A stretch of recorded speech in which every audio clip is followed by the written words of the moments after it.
can't do that because I'm not a hoe. I said it just like that because that was my thought process. I am not a hoe. You know, he says, okay, well, let's talk about this. How many men had you slept with? You know, and up to this point, I had been with lots of men, and he knew that already because I had already told him. I was already vulnerable and told him all of my life. He says, at least my girls are getting paid for what they do. You're not. So who's the real hoe?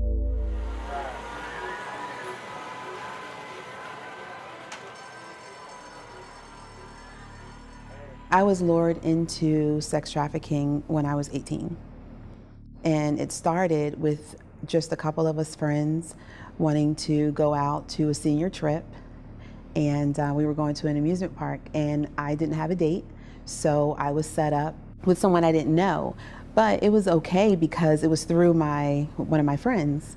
As we're at the amusement park, I meet this guy, and he is just amazing. He buys the things that I want, and he was handsome and had this big, beautiful smile, and he was 28 and I was 18 at the time. So to some, it may seem like, you know, how could you be with someone who's so much older than you?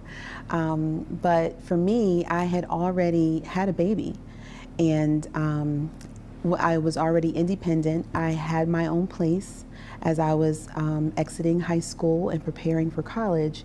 And so for me, I felt that dating or even going out on this blind date with a 28-year-old, it wasn't, you know, something I should, you know, just kind of look at and say, red flag, don't do it. So that didn't happen for me. After this date, we continued to talk on the phone. He lived in a different region than I did, so it was a long distance. But he made sure to just keep in touch with me, and then we started dating. So that is how it all started, and I stayed in it for about 1.5 years. I never knew where we were going to go, so I would say that would be typical. It would be that I didn't know if we were going to truck stops. I didn't know if we were going out of state. I didn't know when we would get sleep. I didn't know when I would come back home. It was always up in the air, and it was always up to my pimp. Or he made us think it was always up to how much money we made. You guys can go home once you've made X amount of money. My son, he was just a few months old when I started. And so the pimp had night care for kids. They had night care for kids. And so we would drop our kids off before we left. I did have a relationship with my sister. She would love the chance of babysitting my son. So there will be times when I would just, you know, call my mom and say, hey, you know, can I borrow my sister, you know, for the weekend? And so there were times that he was safe home. And then there were times where she couldn't babysit. And then I would take him to the night care to provide it for us.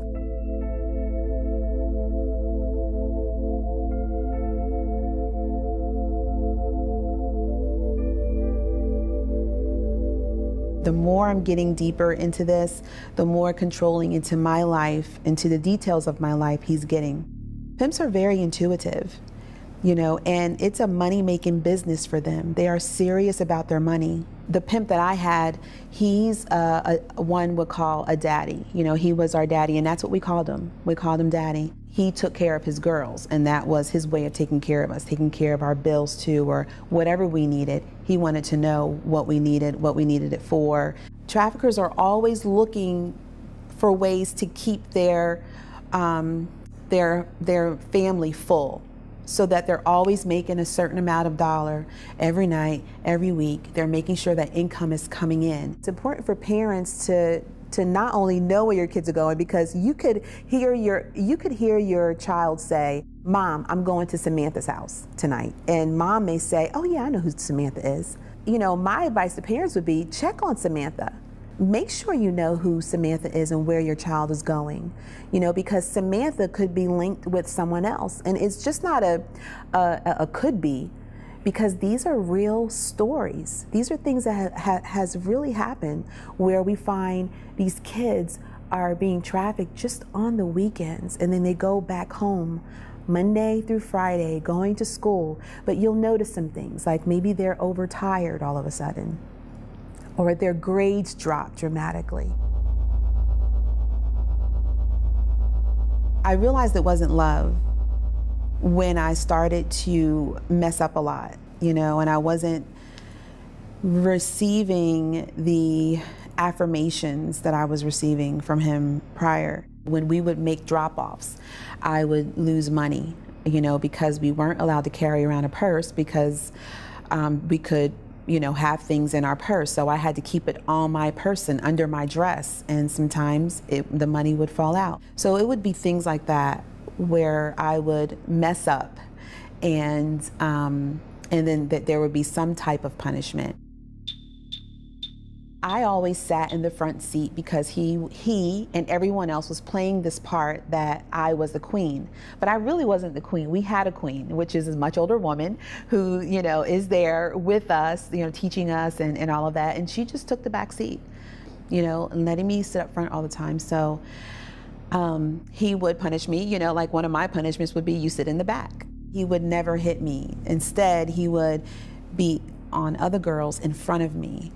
And that's when I felt like, okay, he still respects me and loves me because he's honoring me. But I began to fear him, because I'm seeing his authority and how, in my mind at the time, I felt like they were letting him do that.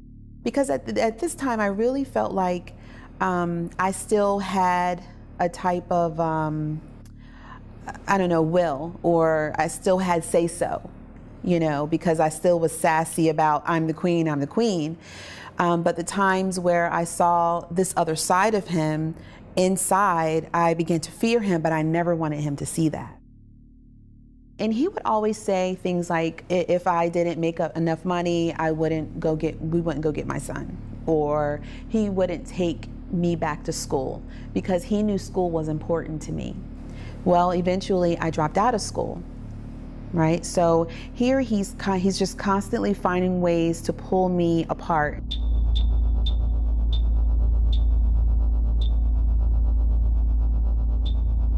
Every pimp wants to break their girl. So there was that breaking point. I lost money again. And I get into the car and I'm crying. I'm like, I'm so sorry. I don't know how this happened. And he just lets me know how disappointed he is with me. And, and he threatens to hit me. We're right there. There are other girls in the back seat. I'm in the front seat with him. And he looks like he's angry and about to hit me. I know what that looks like because he's hit the other girls. And I'm thinking, this is it, So he looks at me. He says, you know what? I'm not going to hit you, because you're not worth it. To me, that was like, wow, that was powerful, because I wanted to be worth something to him. I was wanting it to be the way it was in the beginning. So he's quiet. We drive to the bus station, and I can't remember where we were, and it's raining outside. And he says, you can leave. I don't want you anymore. You're like trash to me. Oh, man, that hurt me. And I turn to him and I say, I love you. And that's all I want. All I want is what we had in the beginning. What happened to it? I'm like pleading with him. And after this goes on for a while, he says, you know what? If you want it the way it was before, you have to do something for me. And I'm like, okay, what is it? And he goes, see that mud puddle out there? I want you to go on your hands and knees and get in that mud puddle. And I look at him and I'm like, wow, really? He says, that's it. You can do that or you can go home. I go, get out the car and get in the mud puddle. Raining, people are outside looking. I get back in the car, he looks at me and he says, get in the back seat. And the queen, she comes in the front seat, and then everything changes after that. It gets, to the point where I have lost everything. I lost my dignity, my courage. I had given everything to him in the name of love, or what I thought love was.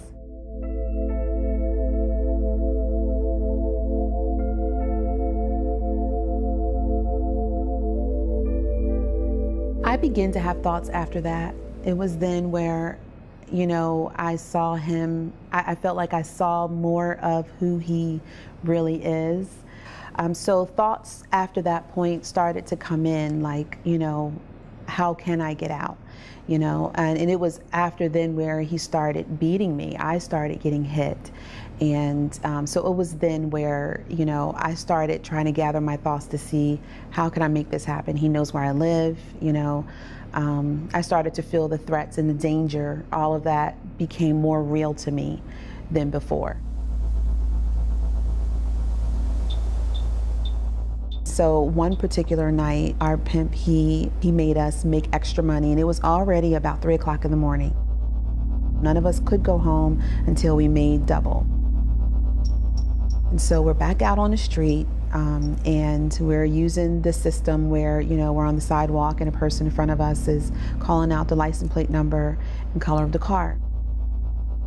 The girl in front of me, which is the queen, she gets into a car, and as she's getting in, a car is pulling up for me. I'm calling out the name of the color of the car and the license plate number. And I'm also telling the car that's coming up for me that I can't get in, come back in about 5 minutes because I don't have another girl to relieve me. And someone, with this system, someone had to be out on the street at all times. So as I'm telling the car, no, I'm not getting in, the queen, she looks at me and she says, no, you have to get in there because we have to make money, and she's pointing at her watch like, we don't have much time, go ahead. So, I have to do what she says, so I get in the car. Our pimp had already told us where we would be going with the buyers. And so we get up to the stop sign and I say, make a right. And he doesn't. And so I figure, it's his first time. Let me show him the ropes. And I'm telling him how big and bad my pimp is, and he already has your license plate number. And, so when we get up to this next stop sign, you're going to need to make a right. And he doesn't do it. I had already prior felt the sense of doom, that I was going to die. And at that moment, I'm thinking, this is that moment. This is it. He passes this second stop sign and we drive up to this gravel pit. It's like used to be a parking lot. He stops the car and he looks at me and says, give me your money. I just, got in trouble for losing money. We're all working double time, to make this money back. It's my fault. You're asking me for my money? And I look at him and I say, no, I am not giving you my money. I'll do anything else, but I'm not giving you this money. So he says, fine. He pulls out a knife and he comes over on top of me and we're struggling. And in my mind, I'm thinking, I don't care, but I'm going back to my pimp with this money. So we're fighting, we're struggling. And as we're struggling, I can feel him gaining on me. As that's happening, I'm trying to decide what to do. And I hear an audible voice on the side of me, right to the right side of my ear. The window is up, so it just kind of is like an echo, And this voice says, what are you doing? You have a son.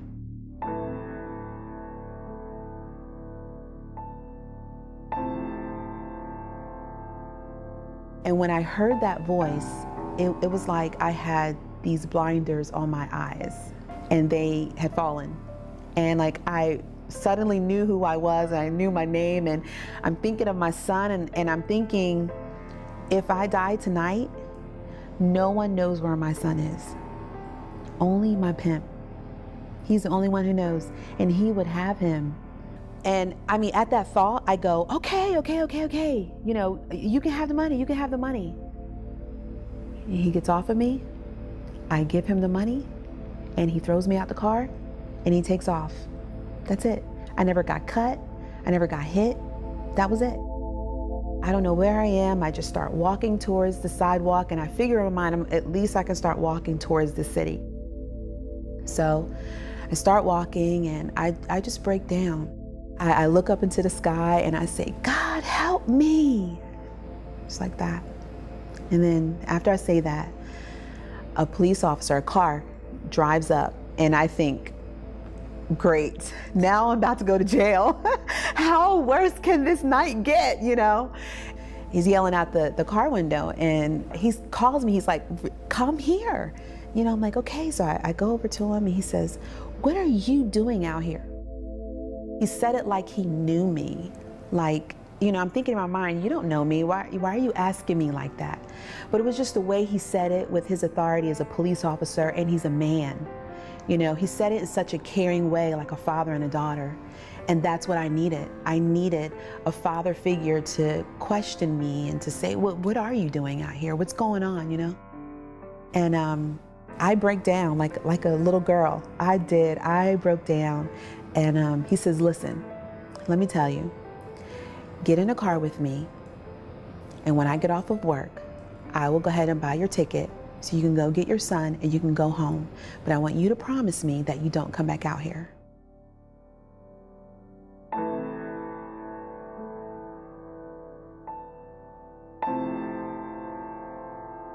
And I said, yes, I promise you, I'll do it. I'll do it.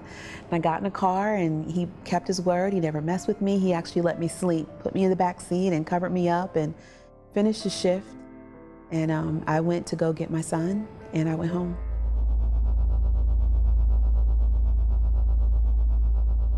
So my story is one way that pimps use to lure their victims. Another way children can be lured into trafficking are runaways. You know, a lot of kids will run away because of difficulties at home, and they're picked up within 48 to 72 hours by a pimp or someone working for a pimp.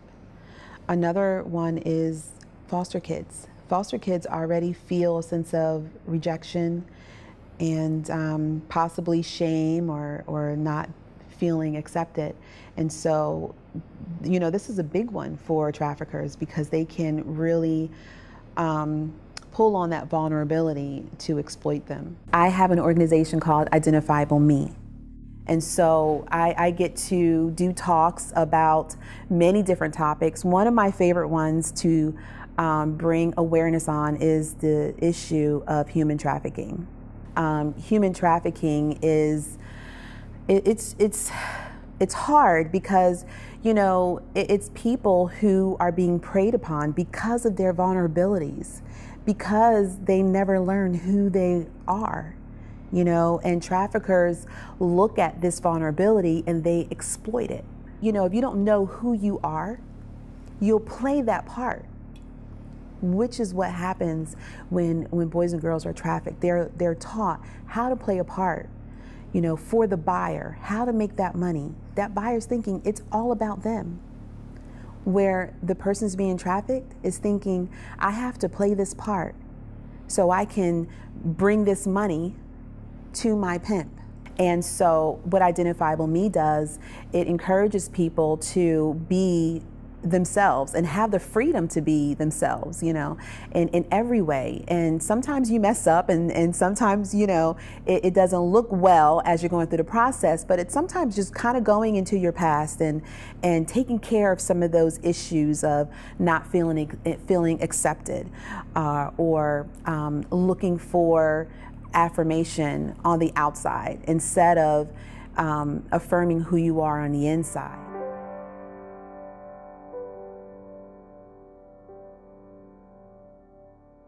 I'm Tanya Street, and I'm a survivor, overcomer, victor of sex trafficking. It's not easy talking about my story and how I got into it, and I'm glad that I got out, but you know, there are so many others that have not gotten out. There are so many others whose bodies have been thrown out of cars and the police find them in ditches because pimps have beat them up or buyers have murdered them. It happens all the time. Women, men missing, and no one knows about it. It's important to talk about this topic because we are all human beings. It doesn't matter what color you are. It doesn't matter if you're a girl, if you're a boy, how much money you have or don't have. Trafficking can happen to anyone. So that's why I tell my story. That's why I make myself vulnerable to transparency, so that you can see that I'm telling the truth. Because I want to make sure that you see clearly the picture, that you get a visual of how this happens, why this happens, and that it happens.